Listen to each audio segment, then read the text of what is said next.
MLM is a legal business whereby an independent contractor or distributor or representative or associate, whatever your company calls it, of a parent company is compensated based on their sales of products or services, as well as the sales achieved by those they bring into the business. This is like many franchise companies where royalties are paid from the sales of the individual franchise operations to the franchisor as well as an area or regional manager. Okay? In a legitimate MLM company, commissions are earned only on the sale of the company's products or services. No money may be earned on recruiting alone. All right. So while I was describing earlier about a pyramid scheme, and I was saying that it is that people are bringing people into the scheme, and there's no real product there. Okay. The big differentiation point is that there has to be a legitimate customer for the product. Okay? That is one of the big determining factors between an MLM company and an elevator company. Okay? Or a matrix is what they call it. Okay? So it has to be a legitimate product that a consumer actually wants. A pyramid scheme and how MLM differs from a pyramid scheme is that there is a legitimate product moving to the end consumer and there is no money paid for recruiting alone. If you bring somebody into the business and you receive a commission check because you brought them into the business, that is a pyramid. If you bring somebody into the business and they get a kit for $35, $50, $100, something like that, and there are no products in that kit, it is just nothing more than bringing somebody in and you get paid on it, then that is an illegal pyramid scheme. If you bring somebody into the business and they buy a kit and then they also want to buy products to try, then that is a legitimate or a legal MLM company. Okay? So the big difference there would be is that when you bring somebody into the business and they come in to buy products, and they should buy products, right? They should, because how else could a person know what they're going to actually be selling? Just the other day I was in a restaurant and I asked the person, is your lasagna good? And he said, I don't know, I've never tried it. And I thought, what? Well, if I ran a restaurant, there would be absolutely no way that I would put anybody as a waiter who hadn't tried all of the food. Okay? And in the same kind of a way, a person needs to use the product. The three main parts of multi-level marketing. Point number one, the MLM industry. The MLM industry was proven legal by the U.S. federal government in 1979. The MLM industry has also proven itself as a highly effective method of distributing a product or a service to consumers.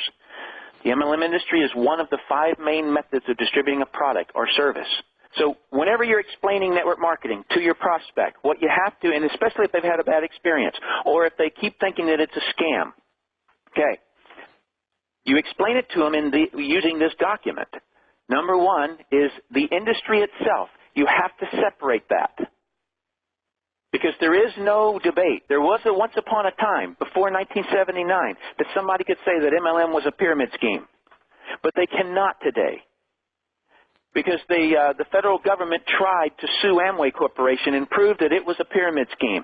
And they failed. It took them 4 years trying to prove that MLM was pyramid. And they failed at trying to prove that. And so it was proven that it is a legitimate business. So no longer can people say or even suggest that MLM itself as an industry is illegal, because it's not. Or because it is. People can't say that. People can't say that it's not. All right, let me go to point number 2, the MLM structure. And the structure of an MLM company is unique to each MLM company. The structure is made up of the product or service that the company has, the compensation plan that the company uses, and the training that the company delivers.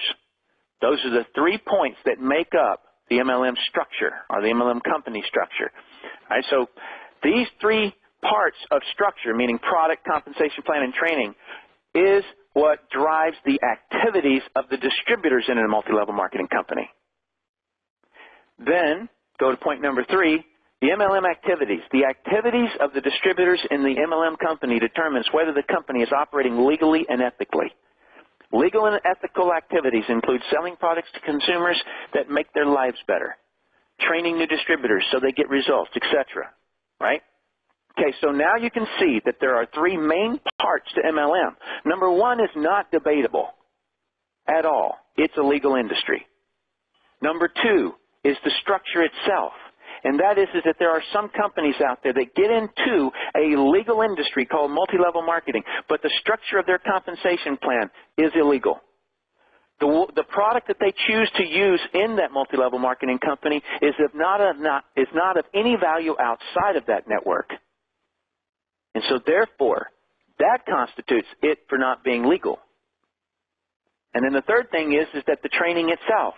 If the training itself, if the leaders are standing there telling you, just recruit people, just recruit people, we'll get customers later, then that activity itself, in other words, that becomes an activity that is not a legal and ethical one. And I'm not telling you that what you should turn around and do is go screaming at the company and saying that they're illegal. No, you, not your upline, you need to shift from any activities that you see that are unethical. Shift them yourself. In other words, I don't know if you've noticed this, but there's a whole lot of people out there that have chosen to turn and attack the industry instead of helping the industry. I was one that happened to say, hey, you know what? This is an incredible industry, and it is. I want to help the industry. And so that's why I am asking you also